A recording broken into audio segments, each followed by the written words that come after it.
Hey, how's it going, everybody? My name is Lauren. This is Chair League. If you haven't already gotten involved yourself, I wholly invite you to Recreational League. Show up once a week. You make friends, you have fun, you get casted sometimes. It's pretty neat. I'm excited. We've all been cordially invited into the bedroom. The usual suspects going up against Bedroom Donkey. Team I have had the pleasure of casting a whole host of time now, and these teams are ready to go. We're actually getting started early. Like, I was just hanging out, getting stuff ready, and they're like, "Oh, we're ready to start the draft. You ready?" And I was like, "Oh, oh, 1 sec, hey." But here we go. I like that. They had the draft links and everything all set up. They're all signed in. I'm excited to see how this plays out. Bedroom Donkey, being the away team, has elected to take us to Sky Temple. Usual suspects, being the home team, have first band, first pick priorities. What's friends? It's a good question, man. It's a really good question. Zagara is going to be targeted and banned out of the draft. Solid choice. That's a hero that, so on Sky Temple, the two temples are is at the top and mid at the beginning of the game. Zagara is one of those heroes that can really punish leaving her alone in lane. Like, you'll go up and try to fight for the temples and whatnot, and you're like, why is my bottom fort wall gone? Like, why is the bottom fort have like half its health left? She offers a lot of utility. So does Falstad. Two very smart bands. Thrall's going to be the first selection of the night. Thrall's a beast. He's one of the best solo laners in the game. He has a huge team fight presence. His numbers can be off the chart if he's played to his ability or capability. And I'm wondering how Bedroom Donkey are going to respond to that. It's a very universal pick. You're not giving away too much. You're not showing your cards, really. Usual suspects can still go in any number of directions. Brightwing is going to be the first selection for Bedroom Donkey, followed by Sylvanas. Sylvanas is a hero that could get a good amount of value on this map. While there isn't an objective like a Punisher or Immortal or something like that, being able to lock down the structures and enabling your team just take down walls and forts and stuff for free just makes the tempo shots that you do acquire that much more lethal. She also has a pretty big team fight presence herself. She's no slouch on damage. And Wailing Arrow, the staple heroic choice at level 10, could be the difference between an Ancestral Healing being cast or not, or a Divine Palm or something like that. Two very strong choices. The team, the usual suspects seem like they are going for a team fight oriented composition. One of the things that's really cool about Sky Temple is you can almost play any composition. So you really get a sense of what a team likes to play. When they draft for Sky Temple, Li Ming brings a ton of burst to the table. Thrall and Muradin don't have enough lockdown to allow that burst damage to land and stick. So I'm wondering where the back end of the draft is going to go for usual suspects. Curiously enough, the Ariel ban for Bedroom Donkey. That's a hero that synergizes quite well with Brightwing. ETC, usual suspects aiming to monopolize the warrior market, so to speak, leaving pretty much Johanna on the table as like a solo main tank. But there are still some other viable warrior options. Neither one of these teams have gone into their time pool at all, so they've gone into this with a plan in mind, and it seems to be getting executed quite well. The only time we've really slowed down is with the ETC ban. I'm wondering if that's a hero that Bedroom Donkey were looking to use, and now it's like, well, alright, well, ETC's gone, Muradin's gone. I think that Johanna would be smart here. If anything, just to put blinds on Thrall. Whoa!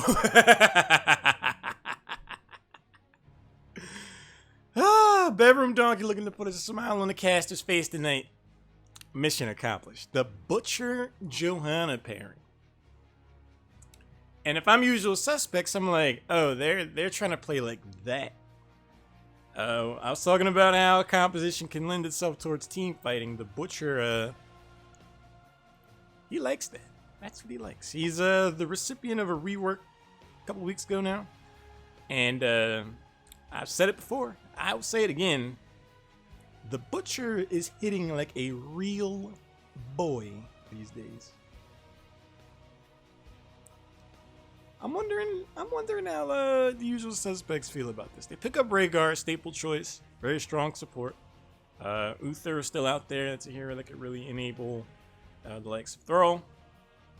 But Rhaegar is a very good all-arounder. So, I get that. Last selection here for the usual suspects. Trying to guess what that last choice will be for Bedroom Donkey. So it's like, do we think of like a Tychus here if they're trying to go double warrior? Do we try to pick something that will specifically respond to Butcher? And it looks like they're trying to just beef up their front line. Really meet the challenge of this Butcher selection by having double warrior and a melee assassin there to greet him when he charges in. I think that's a smart response. It's going to force the Butcher to commit to those team fights. He charges in. Arthas gets the E on him. And both of those heroes are just kind of in that fight. Like, you just have to be there. Hey, Tanu, how's it going, man? So, I'm wondering if Bedroom Donkey are looking to either add another support to further enable the Butcher. I'm wondering if they're looking for like a giant killer, auto attack focused, percentage based hero to respond to this double warrior frontline. They have 15 seconds to decide. Diver says Lily completely dumpsters Butcher. Well-timed blind is rather impactful. And it is going to be the Tychus selection. His minigun can melt down the health bars of Muradin and Arthas. One thing that's really cool about Tychus is if he saves the... Oh, gotta follow. Santa Claus, hey man, how's it going? Santa Claus and I played an unranked game just before this. And that was a proper rogering we gave that team.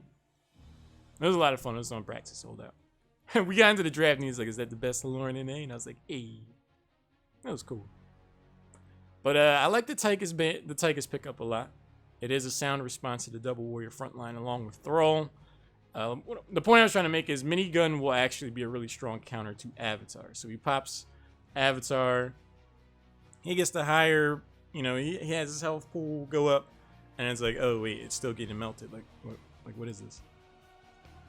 So I'm curious to see how this plays out. I feel like this was a very competent draft from start to finish. I think both of these teams had ideas on where they wanted to go with their compositions, and then towards the back end, they made adjustments as necessary, which is how you should play Heroes of the Storm in coordinated fashion. If you can capitalize on a composition's mistakes or shortcomings, why not? I think that's what the usual suspects have tried to do to counter out the Butcher pickup. Mistaken Mishaps, thanks for the follow. We're up to 974.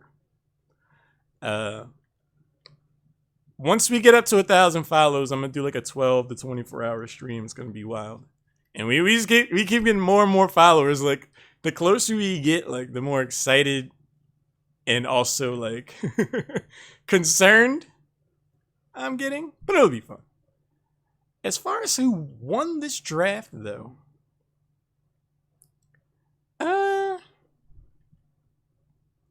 it's really hard for me to say. I think that the usual suspects have the easier composition. They have a heavy front line, they have a melee assassin who has a ton of self-sustain, and they have a damage dealer in the back line that's going to be able to really throw out that burst. Brightwing on their own can really struggle against something like that. The position, being in close proximity to the team, is going to be important. Brightwing in general is not the strongest response to burst damage.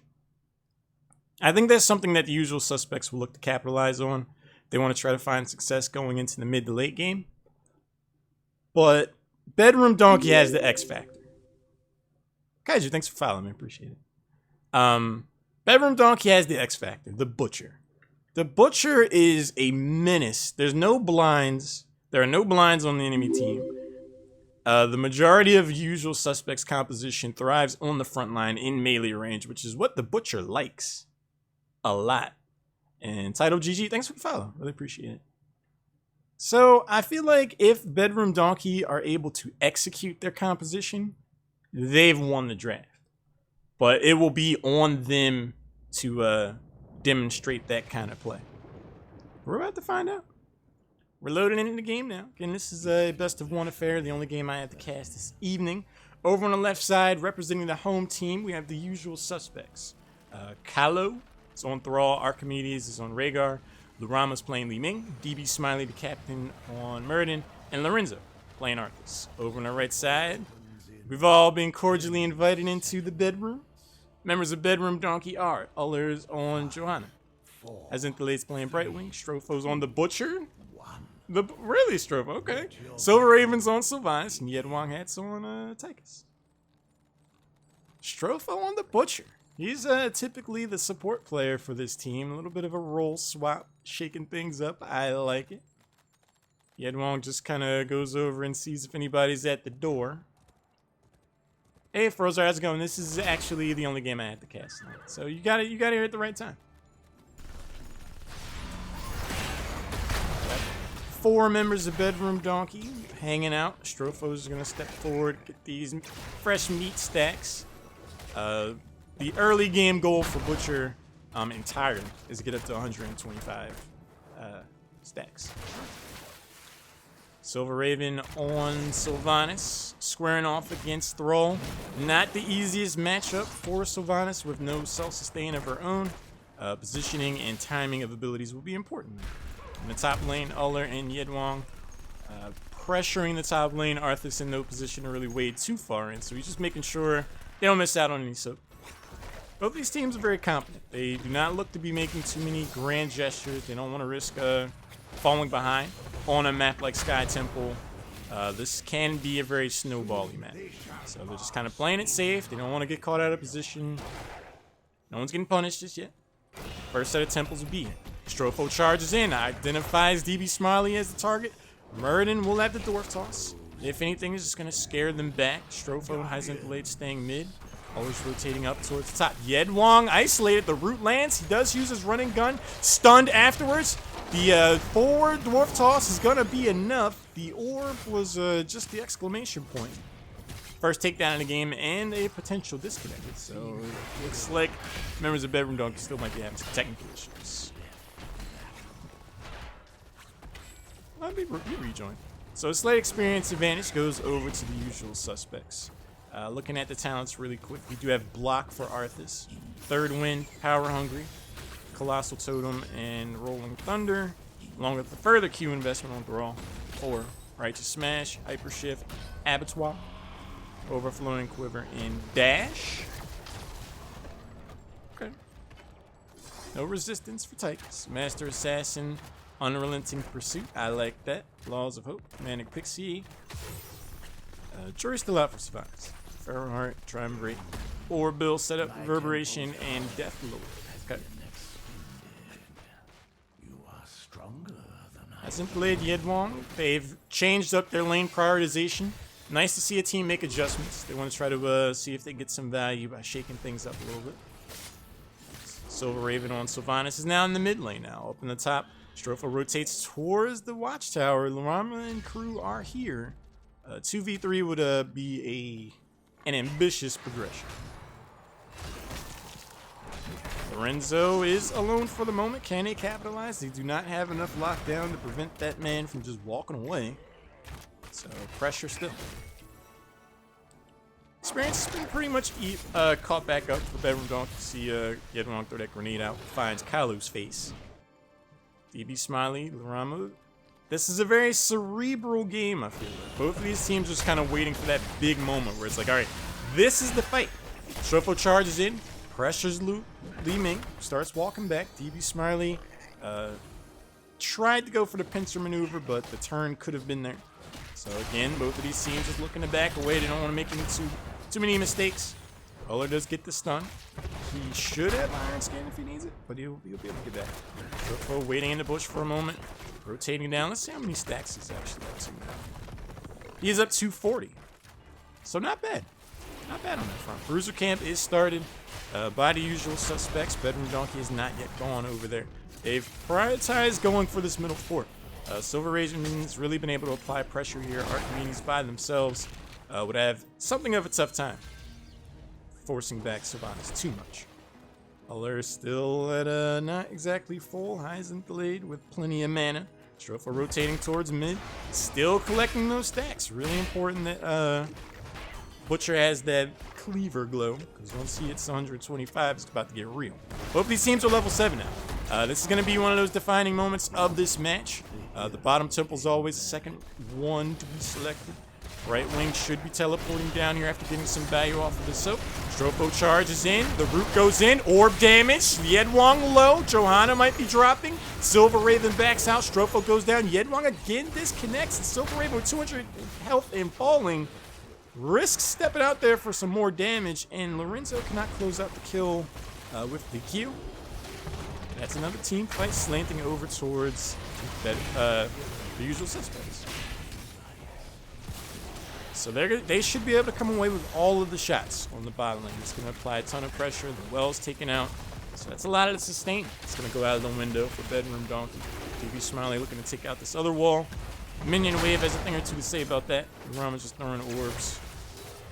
Thrall is more than well suited to soak up the last shot to those temples by himself. Allows the rest of his teammates to roam around and try to get use out of this heroic advantage they're just picking up. Level 10 is here for the usual suspects.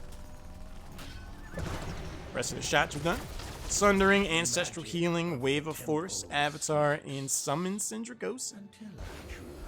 Fly, Dragon, fly. Rotating up towards mid, DB Smiley. The middle fort was claimed, so there was some value to be had. Heroics are not exactly here. Usual suspects potentially looking to invade. Brightwing's going to show up. This will be a 3v5. Heroics are here now. If you can get those heroic selections in quickly enough. Yedwong goes around the corner, drops the laser drill, potentially makes himself a target if they turn. Silver Raven is in the top lane, so if they were to make this a thing, they would be without one of their main sources of damage. She is pushing in the top lane, keeping pressure there. There's a huge element to why they got their heroics. And Fangolix, thanks for following. Really appreciate it. It's one step closer to 1,000. If I'm Yedwong, I'd feel a little frustrated. Like if I'm lagging like right in these team fights, that's tough. That's tough. So hopefully those technical issues aren't holding him back too much. He steps out there, really risking it for that wall. Is able to come away with it. As Blade does have blink heals, so we'll be able to patch their teammate up. Looking at the heroics, 4-bedroom donkey, bless shield, blink heal, lamb to the slaughter, free invitation to the bedroom, wailing arrow, and Draken laser drills we saw. In the mid lane, Uller is gonna show Lorenzo how to solo lane. Lorenzo's trying to show him back. Towards the top, we do have a potential engagement. DB Smiley goes in. Archimedes, plenty of mana. This has been a really difficult nut to crack for Bedroom Donkey. This double front line has really made it hard for the Butcher to isolate a target, lock in a ton of burst damage, and close out these fights. And I feel like they're gonna have to change the strategy a little bit. Bedroom Donkey does have some more initiation tools, Lamb of the Slaughter, Wailing Arrow now. So they do have some ways to get in there. They can find a way to get the Li Ming or even Rhaegar. They'd be in a really good spot in these team fights. Strofo hanging out in the bush. Nobody's going up to the top temple. This is a confident statement. And Yedwong's caught forward after the disconnect. Tychus AI bot gets deleted, and that's tough. It just seems like at every critical moment of this game, he's lagging out. That is super unfortunate. Syndragosa goes in. Sylvanas is going to drop as well. Azenthlade and Uller just have to back away. Butcher's already rotated up. Without their main damage dealer reliably being there to assert themselves, it's going to be really difficult for Bedroom Donkey. Looking at these stacks for the Butcher. We have 69 now. Production has slowed down a little bit. But as long as it keeps rotating, by the 11-12 minute mark, you should have that at least nearly. Especially if they start turning around some of these team fights. Level 13 is picked up though for the usual suspects. You got Grace of Air, Earth Shield, Glass Cannon. Li Ming likes to burst. Healing Static, a staple, and Trail of Frost for multiple routes. And added range. So Bedroom Donkey rotates up towards the top lane. Strofo and Yedwong gonna be able to take the shots off of here. Level 13 is here now for Bedroom Donkey. So if this team fight becomes a thing, it would be on even talent tiers. But the boss was picked up by the usual suspects, forcing Silver Raven on Sylvanas to respond to that in the bot lane, creating a 4v5 advantage. DB Smiley jumps in. He's looking to go. Strofo charges in. The cleanse goes out. Lamb to the slaughter. I think the Lamb was cleansed out as well. But DB Smiley Merlin's the first to fall. Sundering goes in, trying to split and secure the disengage. He charges back up thanks to Unrelenting Pursuit. Root or not, welcome to the Bedroom Rhaegar. Nice team fight. To take that one down a person, that's a big moment. That is a really big moment for Bedroom Donkey, and that's how you swing games back in your favor. Especially on a map like Skyton. I think one of the big elements there is that the Butcher was able to hang out in the bush. Li Ming showed themselves. The rest of the front line was kind of forward. DB Smiley had jumped in there. And then Strofo charged in on their face. And it forced Muradin to turn around and be like, hey, don't do that to my teammate. And then Muradin dropped because Yedwong just melted his health bar. I feel like that's the key to the success for them. Can the members of Usual Suspects adjust to that flanking strategy? We'll see. Hold your ground, pick up at 13, shield dust, savage charge, added damage from the health. I like that. I like that. Life drain. Sylvanas likes to sustain, and that's stuff. So Tychus will have a much better time sustaining in these team fights. Siege Camp picked up in the bottom right. Bedroom Donkey's going to go over and pick up one in the bottom left as well. Conceding the bottom fort in the process. Having a double stack of Siege Camps to be able to walk through this bottom fort no problem. They do have Sylvanas, so if this becomes some kind of awkward base race, being able to lock down structures is definitely going to give you the favor. Yedwong again, suffering technical problems. Tychus bot. Looks like he's back. If Yedwong can stay in the game, if they can repeat some of the magic they had last team fight, Bedroom Donkey stands to do really well. But this is where one of those interesting, like, where do we apply ourselves here? Both teams are level 16 now. Temples in 2 different parts of the map. All the camps are claimed. Do you trade here? You're even on structures as well. Both teams are down their forts. Healthy keeps all around. This is interesting. Looks like Usual Suspects are going to answer the question by saying we're going to send all 5 members to the bottom. Bedroom Donkey like, all right, well, we're going to go ahead and take the top one. This has kind of been a theme for this game so far. Teams not really making too many forward-leaning gestures. They aren't really putting themselves out there in any sort of dangerous position. Just kind of waiting for those moments where they both have to fight, and then they're showing their team fighting capability there. Level 16 is going to have Holy Renewal, Critterize. That will have a big element to play in these team fights. Cold Embrace as well, so the added damage, an added 25%. Heroes like Tychus enjoy that. Usual Suspects identified that they don't need all 5 people to get the bottom temple, and they toyed with the idea of trying to go in there, and they were like, "Oh no, they're all here. We're just gonna trade." But in the end, the trade much more is in favor of the Usual Suspects. In effect, they come away with the bottom keep for free. Meanwhile, only the middle keep is at half health. So not necessarily the trade that Bedroom Donkey were looking for, I'm certain. Titan Grenade for added damage, Blood Frenzy, Tempest Fury along with Brace of Aerith are all going to be a beast to deal with now.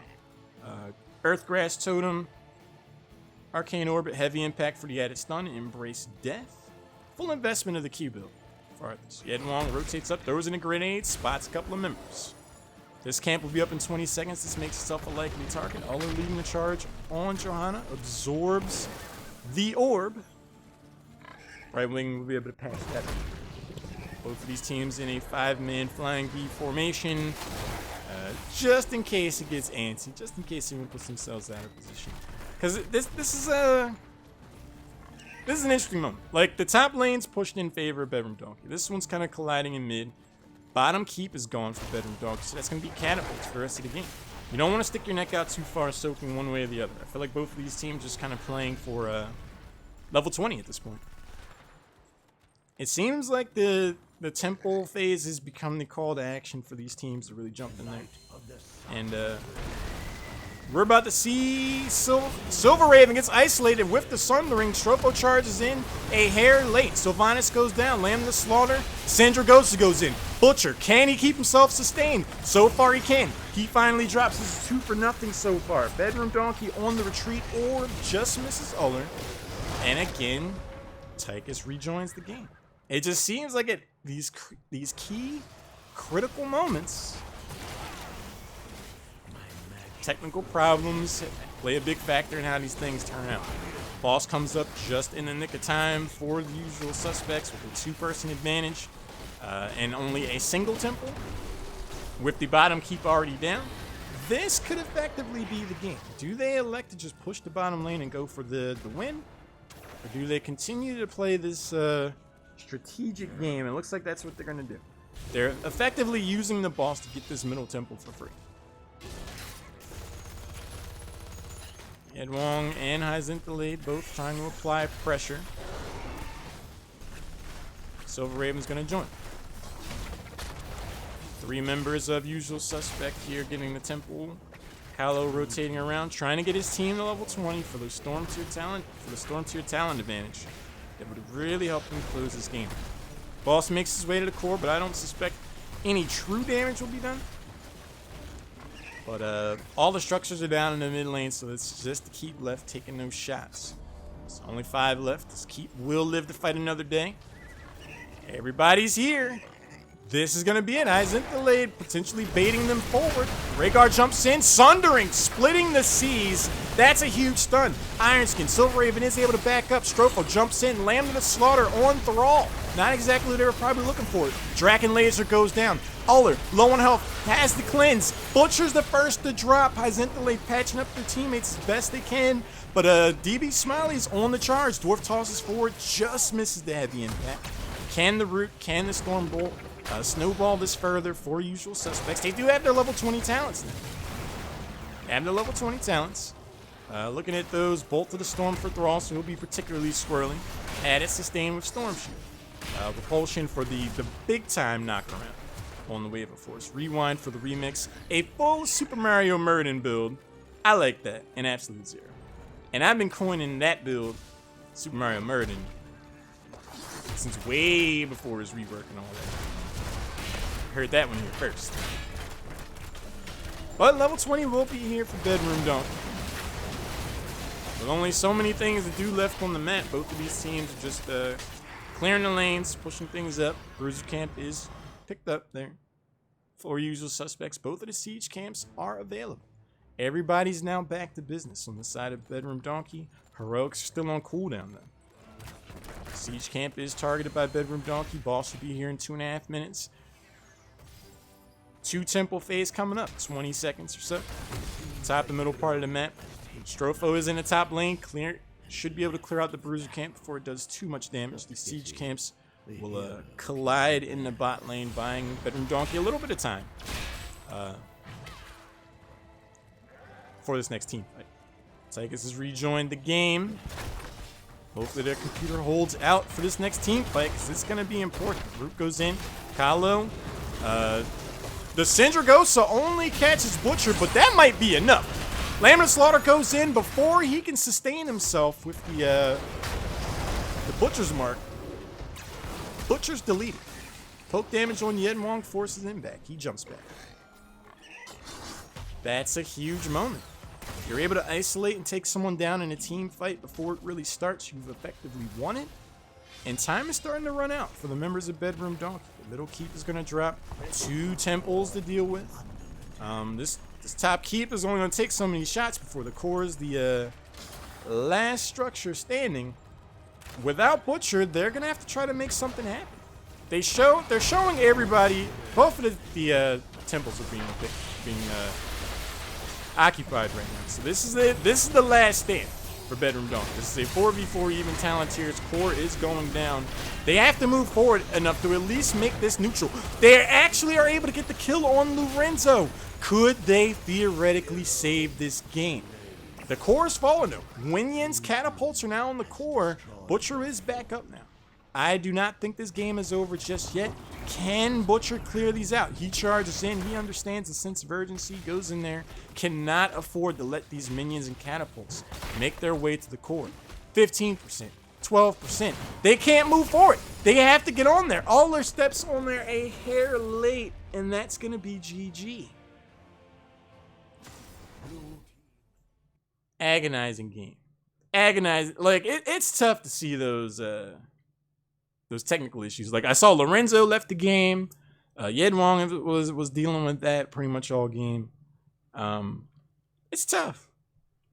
It's tough to overcome technical stuff like that. Bedroom Donkey started showing some signs of life at the end there, but the structure advantage just became too much.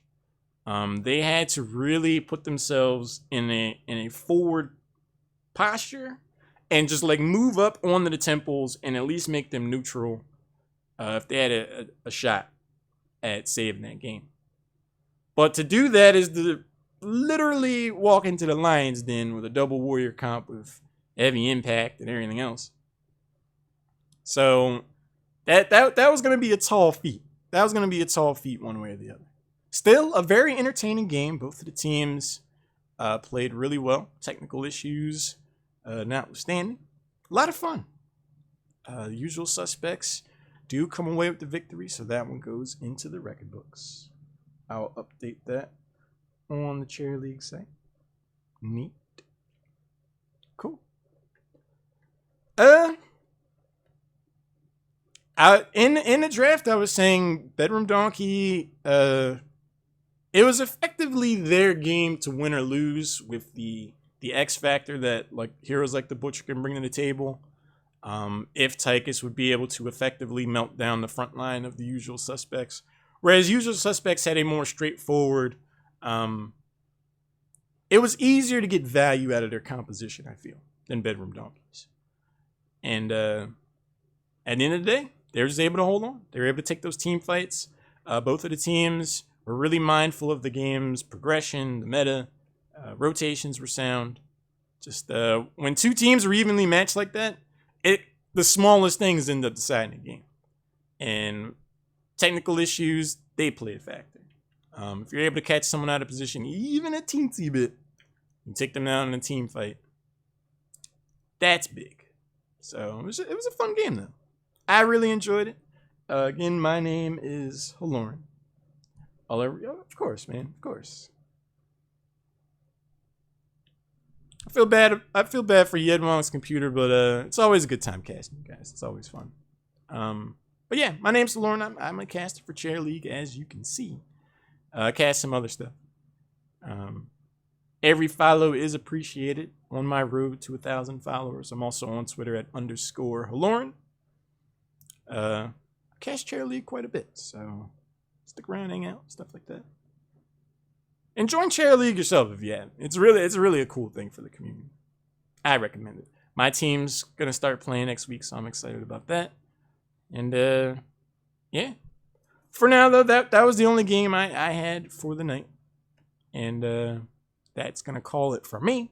But I hope you guys enjoyed the game as much as I did. I had a lot of fun casting it. Yeah. I've been kind of dealing with a migraine like for the past day and a half, so I'm just gonna like hang out probably and chill. So yeah, I'm gonna go do that. But again, thanks for coming out, guys. Really appreciate you watching the game. I'm sure the teams appreciate it as well. And hope to see you guys soon. Take it easy.